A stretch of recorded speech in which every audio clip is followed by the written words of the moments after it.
Bonjour à tous et bienvenue à ce webinaire organisé dans le cadre du Salon Go de la création reprise d'entreprise. Nous allons aborder aujourd'hui un sujet qui intéresse de nombreux porteurs de projets, à savoir la reprise d'entreprise. Alors en effet, la reprise d'entreprise est souvent une alternative très intéressante à la création d'entreprise.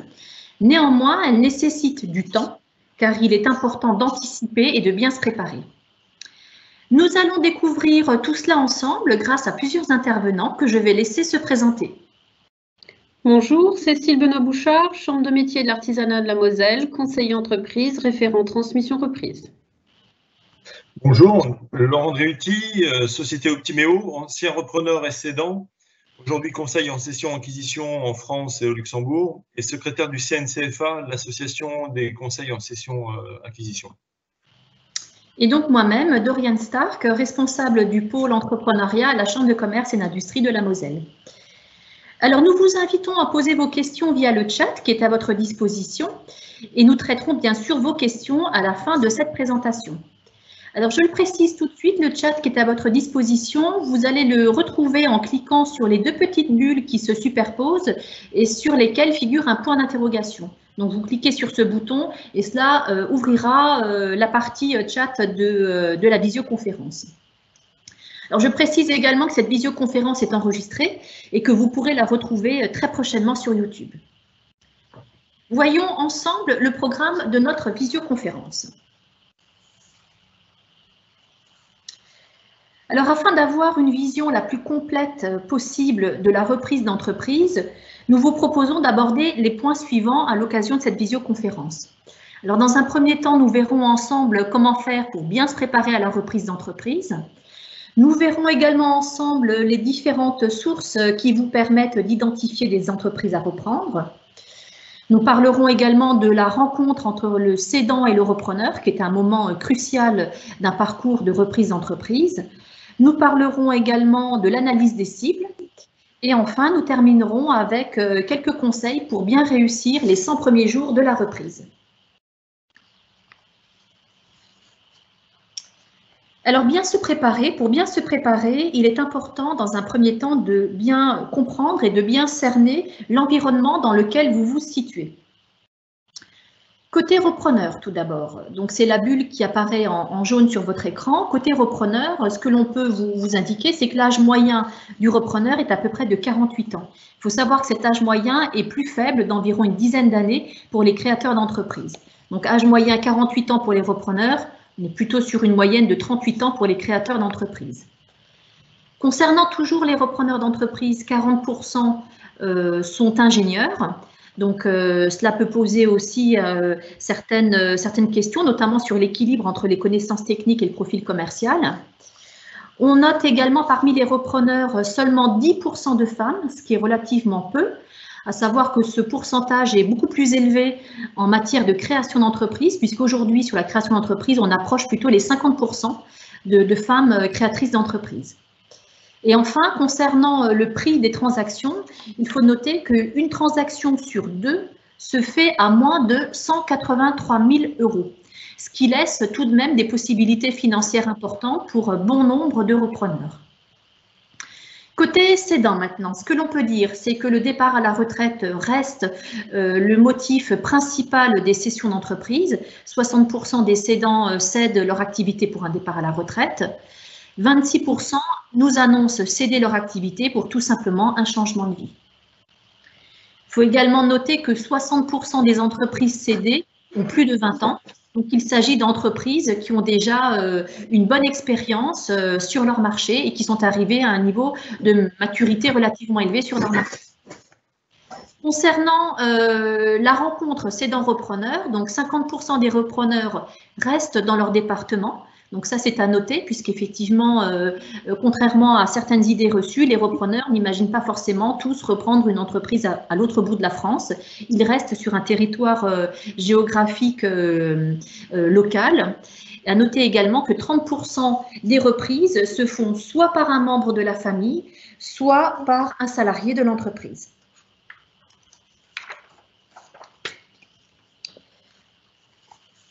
Quelques mots également, donc toujours sur le comparatif création et reprise d'entreprise. Certains diront que la reprise d'entreprise n'est pas un parcours facile. Disons qu'il s'agit plutôt d'un parcours assez différent de la création d'entreprise. Concernant la création d'entreprise, on assimile généralement cette étape à un grand saut. On pourrait presque dire un grand saut dans l'inconnu, puisque lorsque l'on crée une entreprise, on ne connaît pas encore son marché, on n'a pas encore de clients, on n'a pas forcément encore de salariés, on démarre véritablement à zéro.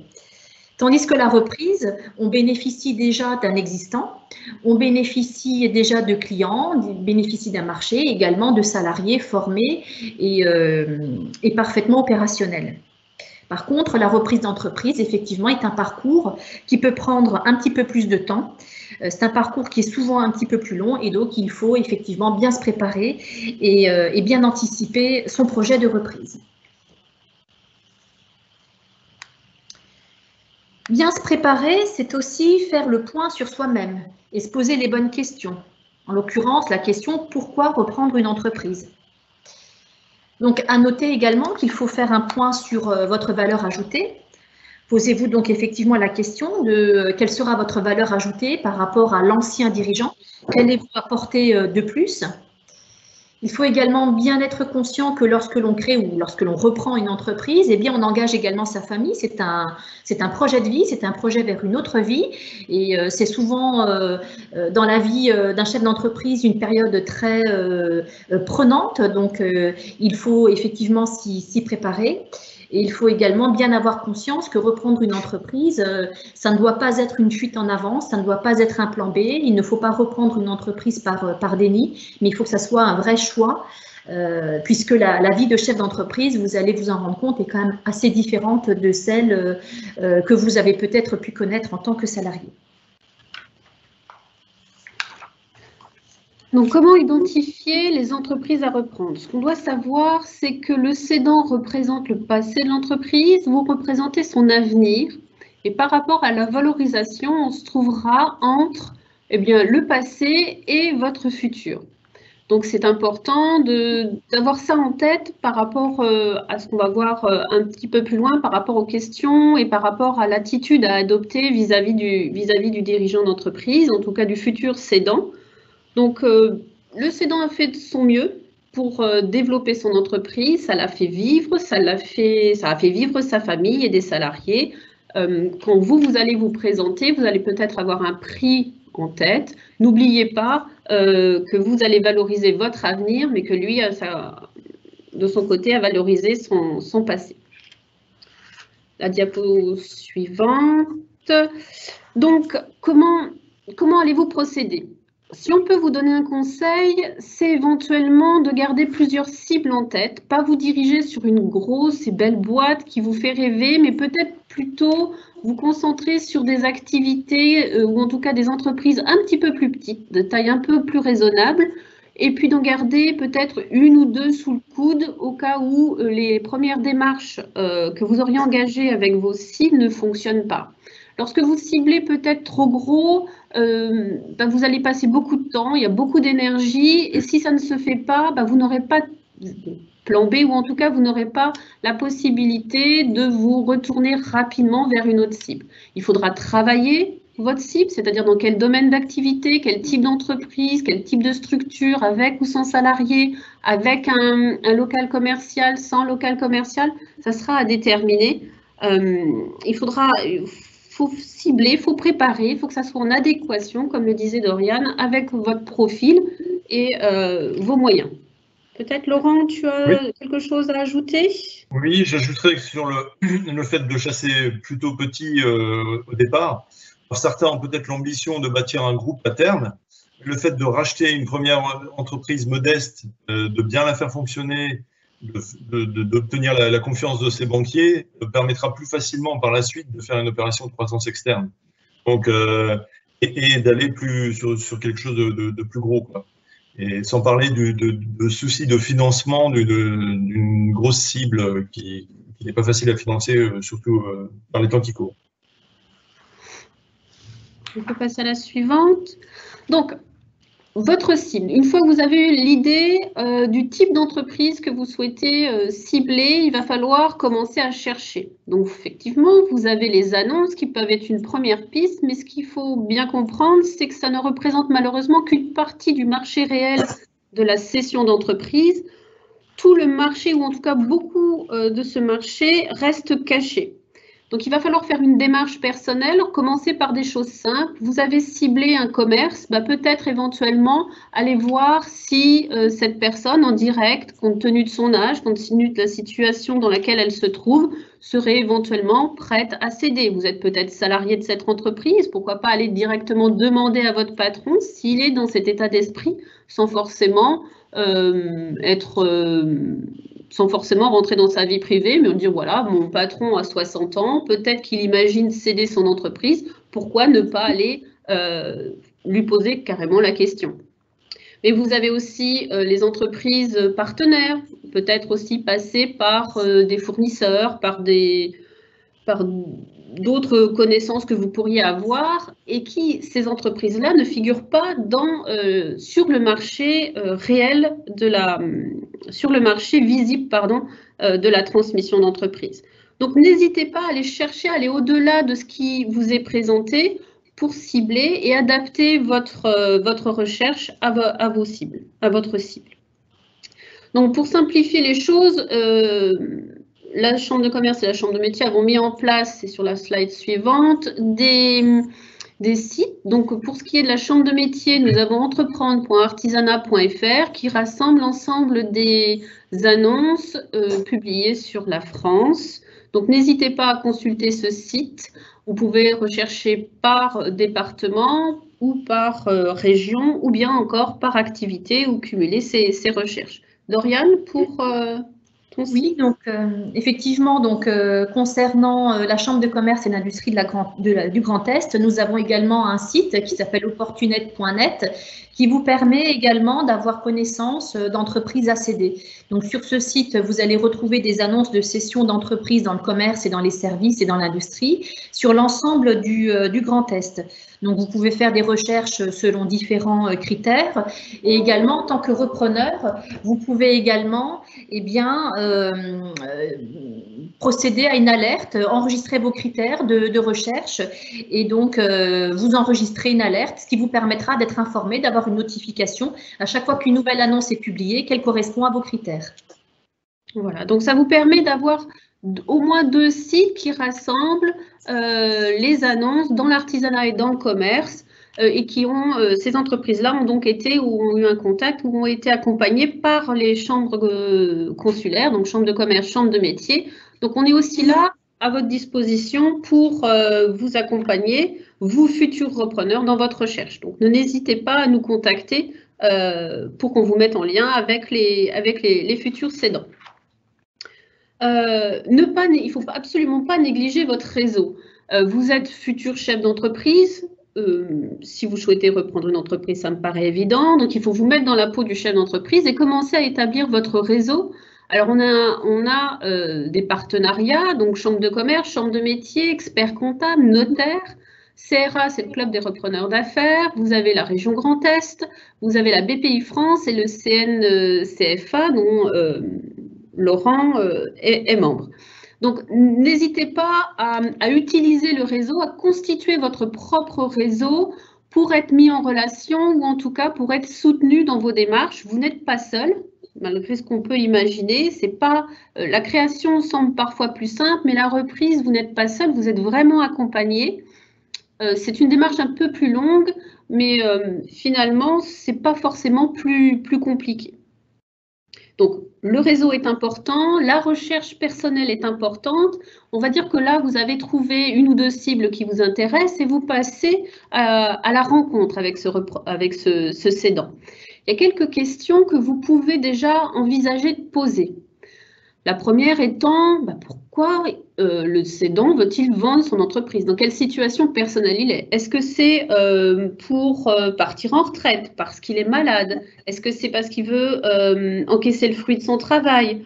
Ou voilà, dans quel état d'esprit est-ce qu'il est? Est-ce que pour lui c'est urgent, pas urgent, il y pense? Donc voilà, où est-ce qu'il en est de sa réflexion? Ensuite, on peut lui demander s'il a été accompagné. Donc, est-ce qu'il est conseillé pour vendre? Est-ce qu'il a un cabinet qui s'occupe de lui? Est-ce que c'est son expert comptable? Est-ce que c'est son notaire? Est-ce que c'est un cabinet juridique ou des avocats? Est-ce qu'il est accompagné par une chambre consulaire?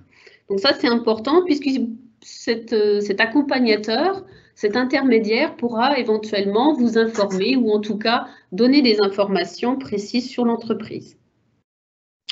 Est-ce qu'il a une idée de la valeur de son entreprise? Alors, même s'il vous dit que non, je suis pratiquement sûre dans 90% des cas que le cédant voit à peu près combien il pourrait vendre son entreprise. Est-ce qu'il l'a fait évaluer? Est-ce que vous avez un rapport d'évaluation d'un expert comptable ou d'un intermédiaire en cession-acquisition? Est-ce qu'il a des chiffres à vous donner? Si ce n'est pas le cas, il va falloir lui demander et vous obtenir les chiffres, les 3 derniers bilans pour pouvoir établir votre propre évaluation. Ça vous donnera une idée de la démarche dans laquelle dans laquelle il s'est engagé, et puis ça vous permettra d'avoir une idée de la valeur effectivement. Il est important aussi de demander depuis combien de temps il cherche à vendre son entreprise. Est-ce que c'est quand même une démarche assez longue puisque le chef d'entreprise a passé sa vie, ou en tout cas une bonne partie de sa vie, à créer ce qu'il va vous vendre, même s'il a repris, il l'a développé, c'est quelque chose qui lui est cher. Est-ce qu'il est dans une démarche où ça y est, maintenant il est vraiment dans l'état d'esprit, il sait ce qu'il va faire après, il va vendre ce qui va vous faciliter la vie? Ou est-ce qu'il en est déjà qu'aux prémices? Et là, vous savez que vous rentrez dans une démarche un petit peu plus longue, d'où l'intérêt de se faire accompagner par un intermédiaire. Alors, on peut après aussi se demander, lui demander qu'est-ce qu'il pourrait mettre en œuvre, lui, aujourd'hui, s'il avait 10 ans de plus, pour développer son entreprise. Ça vous permet de voir, lui connaît bien sa structure, connaît bien le marché, et ça vous permet de voir comment il se projette. Vous n'êtes pas obligé de vous projeter dans le même sens ou dans la même direction. Maintenant, ça vous permet de voir qu'effectivement, il y a du potentiel de développement dans l'entreprise, et que si le chef d'entreprise avait 10 ans de moins, c'est un bel outil qui lui permettrait d'aller encore un peu plus loin.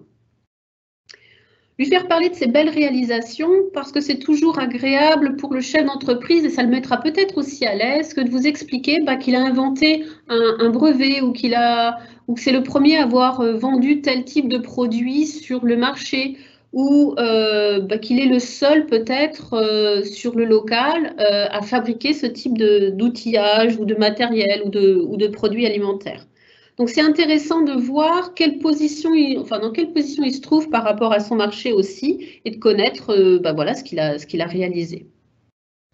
Il est important de savoir ce qu'il va faire après la session. Alors, non pas que vous êtes curieux et que vous voulez savoir dans quelle région il va aller s'installer, mais ça vous permet de voir dans quel niveau il est au niveau de sa préparation. Si c'est vous dire qu'après la session, il a prévu de déménager dans sa maison de campagne pour en faire sa résidence principale, s'il a prévu de profiter peut-être de sa vie de famille, de ses petits-enfants ou de ses enfants, ça vous permet de voir que ça y est, il a déjà passé l'étape de je vends mon entreprise, entre guillemets, je fais le deuil de mon statut de chef d'entreprise pour passer à celui de personne, on va dire, normale, d'individu normal avec un autre projet de vie.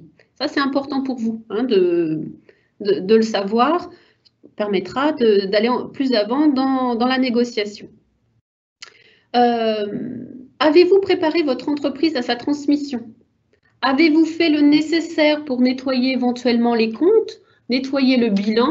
Avez-vous fait des montages juridiques avantageux au vu de sa transmission, sa vente?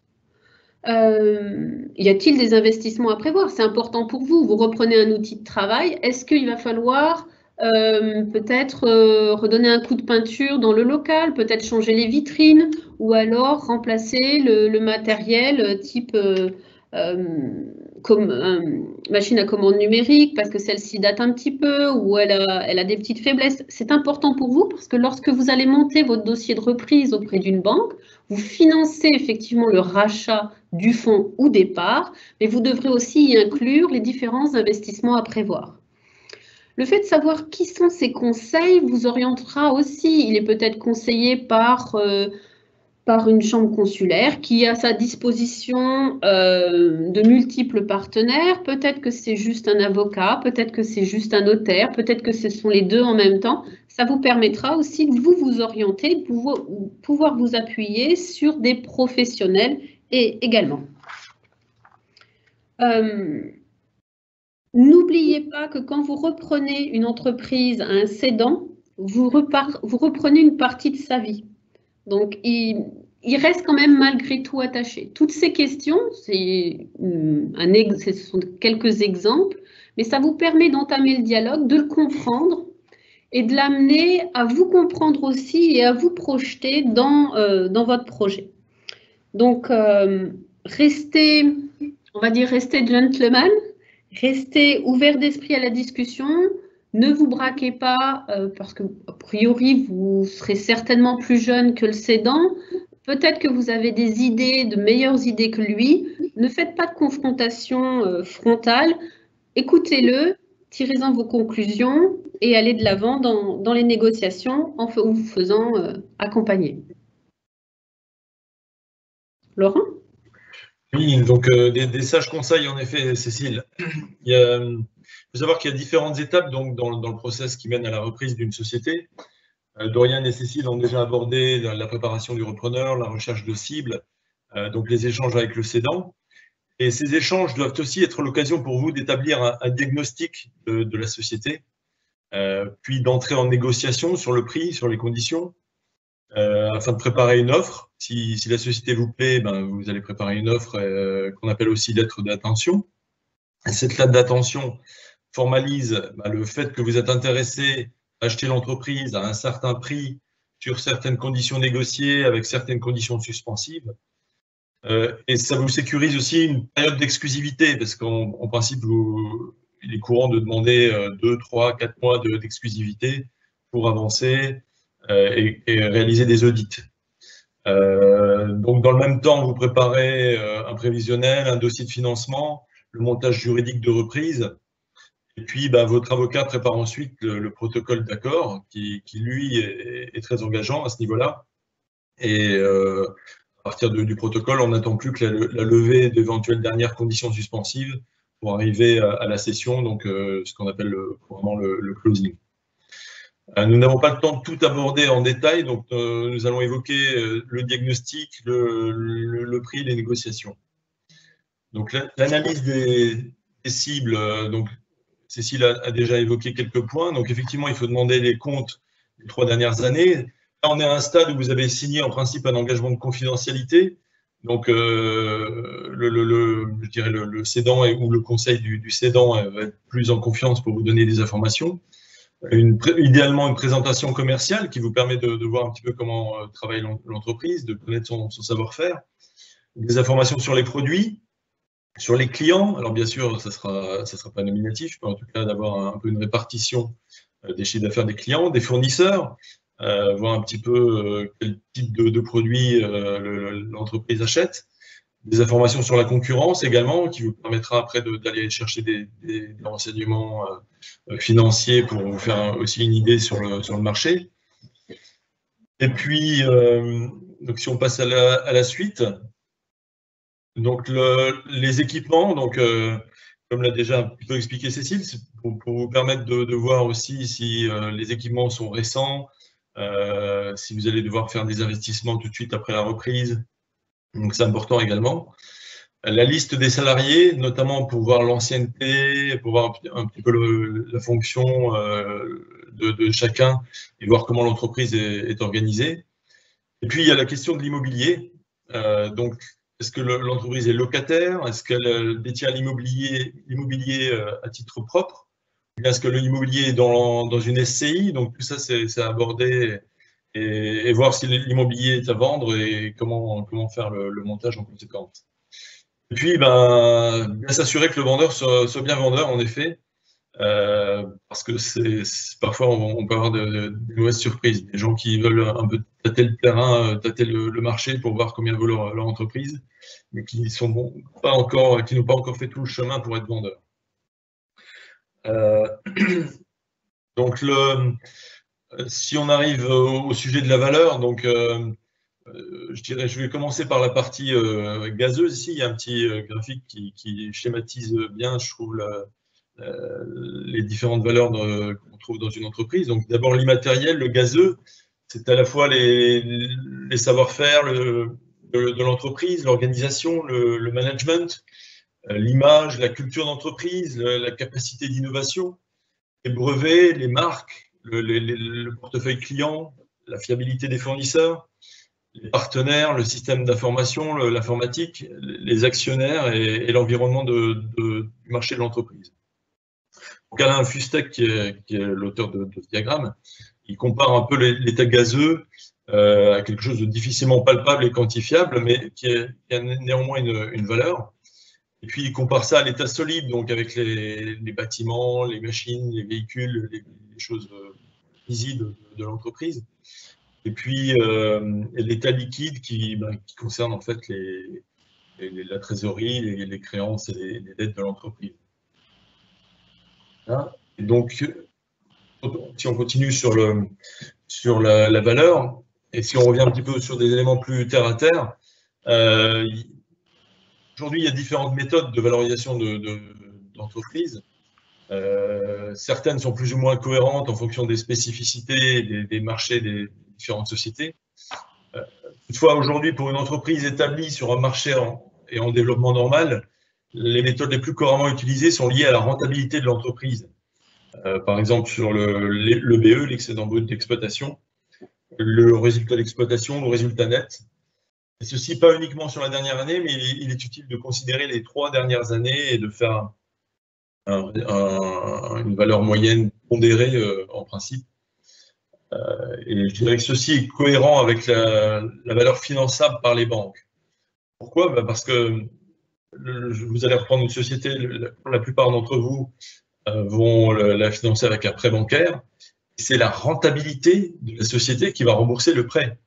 Il n'y a pas d'autre moyen de rembourser le prêt que de générer du bénéfice sur la société. Donc il y a donc un lien sur la partie gauche du diagramme, il y a donc un lien entre le chiffre d'affaires, la rentabilité et le prix de vente.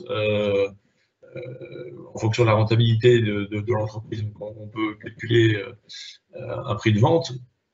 Et puis, par la suite, ce prix de vente, en fonction de votre rapport, va déterminer un niveau d'emprunt qui sera nécessaire d'aller contracter auprès d'une banque.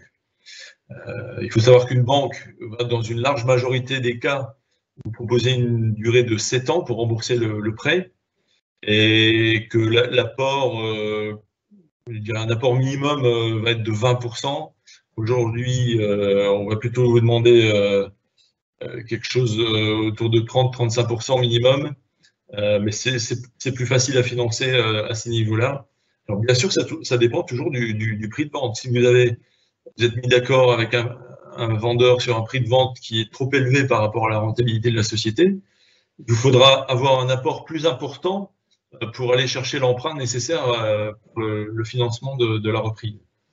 Un dernier point d'intérêt, c'est de savoir que les banques vont, pour considérer la capacité de remboursement de l'entreprise, vont considérer que la société ne doit pas utiliser plus de 50 à 70% du cash flow généré chaque année.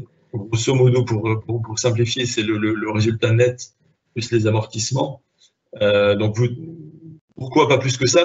Pour garder une marge de sécurité s'il y a une année qui est moins bonne, vous puissiez malgré tout rembourser la banque. Donc, on ne saurait trop répéter que le prix de vente doit être finançable pour pouvoir monter l'opération, sinon tout le monde perd son temps. Et donc, c'est un point qu'il faut aborder quand même relativement tôt, pas trop tôt non plus, hein, il faut quand même prendre des renseignements, voir si vous êtes intéressé et pas aborder d'emblée ce point, mais relativement tôt pour savoir où on va. Alors, voilà, après, si on parle de start-up ou de société où avec des actifs importants, il y a d'autres méthodes, mais je dirais que ce n'est pas le plus courant. Donc, ouais, pardon, donc sur les négociations, je dirais, je l'ai cité, donc le prix est un point important dans la négociation. Les conditions de paiement, parce que le prix peut aussi se décliner en une valeur qui est versée au moment de la cession et un complément de prix qui va être versé à 1 an ou 2 ans après la cession en fonction de l'obtention de critères ou du maintien d'un niveau de chiffre d'affaires et de rentabilité. Ça, c'est des choses à négocier pendant les discussions avec le cédant. Il peut y avoir des conditions particulières, par exemple sur le stock, où un repreneur va peut-être demander au vendeur de vendre un bien qui ne serait pas inutile à l'exploitation. Il peut peut-être demander la rupture d'un contrat de travail, par exemple, de quelqu'un de la famille, ou en tout cas, s'il y a un litige en cours, de demander au vendeur de régler le litige avant la cession. L'accompagnement du vendeur, donc ça c'est un point aussi qui doit être négocié, hein, qui sera plus ou moins long suivant le souhait de chacun, mais il ne faut pas que ça soit malgré tout trop long, parce qu'après vous avez une entreprise qui a 2 têtes, et c'est pas l'idéal pour le fonctionnement suite à la reprise. La clause de non-concurrence, le plus souvent les de 5 ans sur un espace géographique à déterminer. La garantie de passif, alors ça c'est peut-être un petit peu nébuleux pour certains. En fait, c'est ce qui vous protège, vous, repreneurs, de problèmes liés à la gestion passée du cédant. Par exemple, si le lendemain de la cession, vous avez un salarié qui vient vous voir en réclamant 20 heures supplémentaires,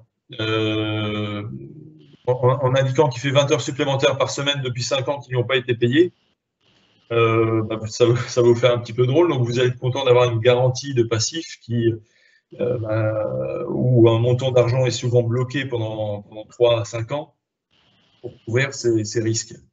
Il y avoir des contrôles aussi liés à des irrégularités sur la TVA, etc. Voilà, et cette garantie est limitée dans le temps.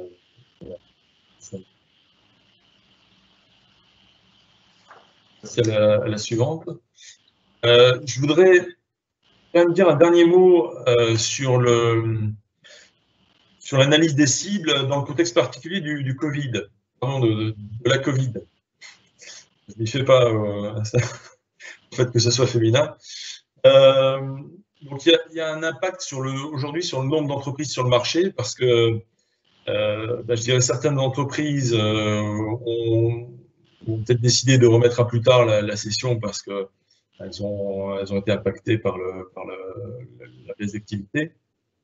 Ou bien il peut y avoir un impact sur l'endettement de l'entreprise, avec des échéances de prêts qui ont été gelées ou reportées, et puis le PGE, le plan garanti, les prêts garantis par l'État qui viennent ajouter une dette sur l'entreprise. Ces éléments-là peuvent avoir un impact sur le prix, et aussi lié à la baisse d'activité. Et donc, les conditions de cession, aujourd'hui, sur les dossiers que j'ai en cours, on a fréquemment un complément de prix. Alors, je ne suis pas forcément favorable à la base à ce type de mécanisme, hein, même si je l'ai déjà cité, ça se trouve assez régulièrement sur des opérations. C'est assez complexe quand même à mettre en place, et puis c'est le repreneur qui va prendre le relais en termes de gestion. Donc le vendeur doit avoir une confiance dans la gestion du repreneur, parce que si le complément de prix est lié à la rentabilité à 1 an ou 2 ans, je vous laisse tout simplement faire vos conclusions. Donc c'est complexe à mettre en place, il faut que ce soit, je pense, le plus simple possible. En tout cas, aujourd'hui, par rapport au Covid, il y a c'est fréquent de mettre en place ce type de choses sur des sociétés qui ont été impactées par une des activités sensibles. Et puis, il faut aussi réussir à cerner les facteurs qui feront que la société va retrouver une activité normale à plus ou moins long terme, ou au contraire, qui pourrait impacter durablement la société en bien ou en mal. Donc ça, c'est des choses importantes aussi dans votre approche. Et je dirais quand vous avez identifié la cible, vous avez regardé déjà si elle a été, comment elle a été impactée par la Covid. Est-ce qu'elle a été impactée sévèrement? Est-ce que c'est juste un impact léger et qu'elle est déjà à son retour d'activité normale? Ou bien si elle va retrouver une activité, mais ça va prendre un peu plus une activité normale, mais ça va prendre un peu plus de temps? Alors, il y a aussi des entreprises, et moi j'en ai notamment deux, qui sont impactées très positivement par le confinement, une dans le domaine de la santé et une sur les ventes en ligne. Donc voilà, il y a des entreprises, heureusement, qui sont impactées positivement, et il faut tenir compte de ces différents éléments dans votre approche. Voilà, donc là nous avons jusqu'à maintenant donc évoqué donc toute la phase amont à la reprise d'entreprise. Maintenant, imaginons que ça y est, l'affaire est faite et tout commence. Donc la reprise est effective. Alors on a coutume de dire que vous avez 100 jours pour mettre le curseur de la réussite du bon côté et 100 jours pour mettre en place votre plan de reprise. Alors, pour réussir cette opération de reprise, vous devrez effectivement vous substituer à l'ancien dirigeant. Et donc, cela signifie tenir son rôle et donc aussi et surtout assurer votre leadership tant à l'égard des salariés, c'est très important, mais également vis-à-vis des personnes extérieures à l'entreprise. Donc, pour cela, plusieurs actions prioritaires doivent être immédiatement menées pour appliquer votre plan de reprise et prendre les mesures qui s'imposent avec le maximum de chances de succès. Une des premières mesures à mettre en œuvre que nous vous conseillons est de rassurer les salariés. Effectivement, lors d'une opération de transmission, ce sont souvent des opérations qui inquiètent les salariés et qui peuvent s'interroger sur le devenir de leur entreprise.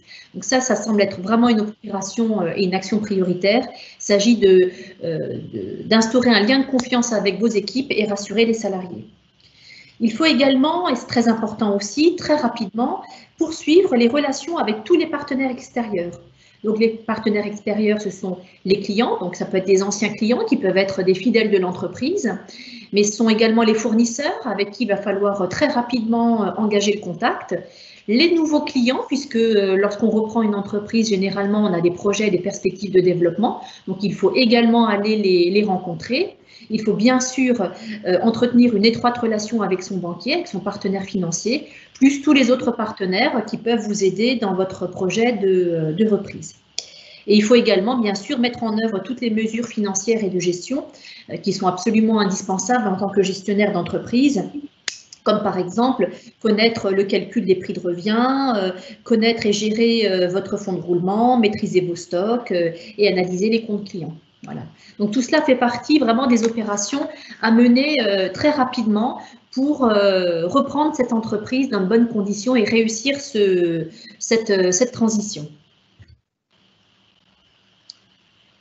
Alors, pour aller plus loin dans votre projet de reprise d'entreprise, nous pouvons vous proposer, que ce soit à la Chambre des métiers ou à la Chambre de commerce, un dispositif qui s'appelle la qualification repreneur. Donc, c'est une prestation qui est proposée dans le cadre d'une convention, d'un dispositif que nous menons avec le Conseil régional Grand Est, qui s'appelle le Pacte Transmission. Et donc, nous pouvons vous aider à travailler avec vous, à mener une réflexion sur votre projet.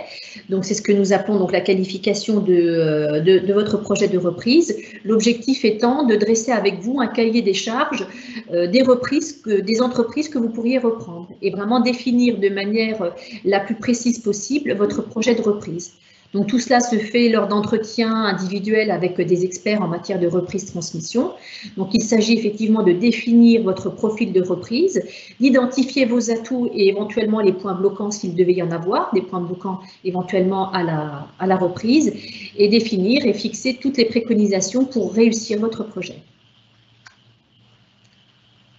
Voilà, donc on peut également voilà, vous indiquer donc l'ensemble de nos coordonnées. Donc nous restons donc tous les trois, Cécile, Laurent Driuti, moi-même à votre disposition pour aller plus loin dans votre projet de reprise. Donc je vous propose qu'on laisse cette slide à l'écran de manière à ce que vous puissiez prendre connaissance de nos coordonnées. Et puis pendant ce temps, nous allons regarder les questions qui ont été posées. J'ajouterai juste un point.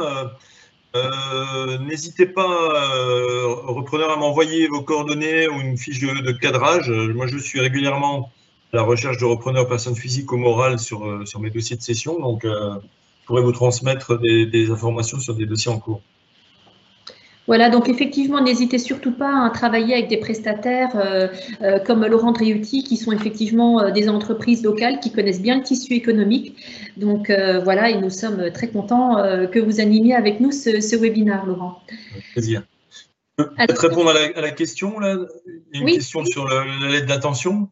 Voilà, donc je vais peut-être juste lire la question pour que tous nos auditeurs puissent en prendre connaissance. Donc effectivement, donc nous avons une première question qui vient d'arriver. Une personne qui nous demande, doit-on se faire accompagner pour rédiger la lettre d'intention et par qui se faire accompagner? Je vous laisse répondre, Laurent. Ouais. Oui, en effet, je pense qu'il est préférable, alors ça dépend de la taille de votre cible, mais il est préférable de se faire accompagner par un avocat. Moi, il m'arrive d'en rédiger aussi sur des mandats d'acquisition sur des cibles modestes, mais voilà, la personne la plus adaptée pour ça, c'est plutôt un avocat. Si vous êtes avancé sur une discussion, vous prenez contact avec un avocat pour vous aider à rédiger la lettre d'intention. Oui, effectivement, c'est vrai qu'il est important de préciser qu'une opération de reprise d'entreprise peut devenir, selon la taille de l'entreprise, une opération parfois délicate. Et effectivement, il ne faut pas hésiter à solliciter les différents experts qui interviennent en complémentarité sur un projet de reprise. Donc, c'est effectivement un point très important. Je vous rappelle que le chat est à votre disposition. Je vous rappelle le petit bouton. Ce sont deux petites bulles qui se superposent avec un point d'interrogation. Donc, n'hésitez surtout pas à vous poser vos questions. Céline, je crois que tu souhaitais intervenir. Oui, juste pour peut-être préciser que la lettre d'intention, en fait, permet de définir le cadre et les limites, en fait, de la négociation. Donc, ça se fait relativement tôt dans le processus de reprise et effectivement, il est intéressant de se faire accompagner pour dans tous les cas de toute façon, mais pour des reprises de moyennes grosses entreprises, il est important de quand même bien anticiper et de rédiger cette lettre d'intention avec soin. Voilà, c'était ce que je voulais rajouter. Donc, on a une deuxième question qui vient d'arriver. Une personne qui nous demande, est-ce qu'il vaut mieux racheter le fonds de commerce ou les parts, c'est-à-dire les titres de la société? Est-ce que cela change beaucoup? Est-ce que quelqu'un souhaite répondre ou je le fais? Comme tu veux, Doriane. Je peux commencer. On peut faire ça ensemble si tu veux sur le sujet. Quand on rachète le fonds, on rachète l'actif. Donc on ne rachète pas les dettes du cédant. Quand on rachète les parts, on achète d'une société, on rachète l'actif et le passif. Donc, au niveau de la valorisation, il est plus intéressant de racheter des parts, puisqu'en général, l'ensemble des parts sont valorisées de manière moins élevée, c'est moins cher que la valorisation d'un fonds. Mais quand vous rachetez un fonds, le cédant en général, comment expliquer ça, Doriane? Quand on rachète un fonds, comme on rachète que l'actif, le dirigeant d'entreprise, l'ancien dirigeant, garde ses dettes. Et il sera plus à même et plus dans la négociation, plus ouvert à la négociation si vous rachetez des parts, puisqu'il se débarrassera effectivement du passif aussi. Oui, alors donc, effectivement, oui. C'est deux points de vue différents. J'aurais tendance à conseiller à un chef d'entreprise qui vend son entreprise de céder ses parts et un repreneur de reprendre le fonds. C'est personnel. Sachant que voilà. pour les commerces, c'est effectivement plus adapté de reprendre le fonds de commerce. Pour des PME, voilà, dans l'industrie, dans le bâtiment, dans les services, le plus fréquemment on rachète les parts, hein, parce que c'est ce qui se fait le plus fréquemment. Donc effectivement, les dettes financières viennent en déduction de la trésorerie disponible et de la valorisation qui a été faite. Donc, mais ça reste le plus fréquent. Effectivement, reprendre les titres juridiquement, c'est peut-être un petit peu plus complexe puisque Laurent en a parlé tout à l'heure, ça nécessite effectivement la signature d'une garantie de passif, mais aussi d'une garantie d'actif. Hein, c'est à ne pas oublier non plus, les deux sont importants. Garantir bien sûr le passif, mais garantir aussi l'actif. À préciser aussi que si en fait vous reprenez, si l'entreprise que vous envisagez de reprendre est en entreprise individuelle, la reprise des titres n'est évidemment pas possible. Et on sera obligatoirement sur une reprise du fonds de commerce. Pour reprendre des titres, il faut que l'entreprise que vous repreniez soit bien entendu en société. Tout à fait, oui. Alors, question suivante. Merci à vous. Auriez-vous des contacts, des liens ou si on souhaite également voir ce qui est disponible dans les dom-toms? Rêve de soleil, ah oui, c'est de… Kelly, vous nous faites rêver. Alors, moi, je vous conseillerais effectivement de prendre contact avec le réseau des chambres des métiers, le réseau des chambres de commerce et d'industrie qui est implanté, bien entendu, dans les dom-toms. Et vous retrouvez également des réseaux CMA, CCI dans quasiment tous les pays du monde. C'est un réseau qui est très, très étendu. Après, il y a peut-être en local des réseaux spécifiques que je ne connais pas, mais peut-être prenez déjà dans un premier contact avec votre chambre consulaire qui pourra ensuite vous orienter vers les prestataires locaux. Ensuite, une question de Philippe. Quel est l'état du marché de l'acquisition? Est-ce que certains types d'entreprises ont du mal à trouver un repreneur? Alors l'état du marché de l'acquisition, ben, aujourd'hui, on va être plus sur un marché d'acquéreurs hein, dans le contexte actuel. Il y a des entreprises qui sont en difficulté, enfin, ou qui ont en tout cas été impactés par le Covid. Donc, les acquéreurs sont en meilleure position pour négocier les conditions. Et donc, je reviens un petit peu à ce que je disais tout à l'heure, celles qui vont avoir du mal à trouver un repreneur. Moi, j'ai un exemple, un mandat sur Luxembourg dans le domaine des loisirs, où la société a repris en septembre 60% de son chiffre d'affaires avant Covid. Et maintenant, c'est de nouveau en train de baisser puisqu'il y a une recrudescence aussi là-bas. Donc, suivant le secteur d'activité sur lequel l'entreprise va se situer, elle aura été impactée plus ou moins par le Covid et donc ce sera plus difficile ou moins difficile à vendre, quoi. Ce qui se passe aussi, c'est que on a aussi certains repreneurs qui sont moins, enfin, une certaine solidité, mais qui étaient à l'acquisition auparavant, qui ont été impactés malgré tout par le Covid et du coup se retirent un petit peu pour se concentrer sur la reprise d'activité pour leur activité principale. Donc il y a aussi ce phénomène-là qui se passe. C'est pas encore stabilisé, hein, c'est encore difficile de voir ce qui se passe sur le marché, mais voilà, j'espère avoir répondu à votre question.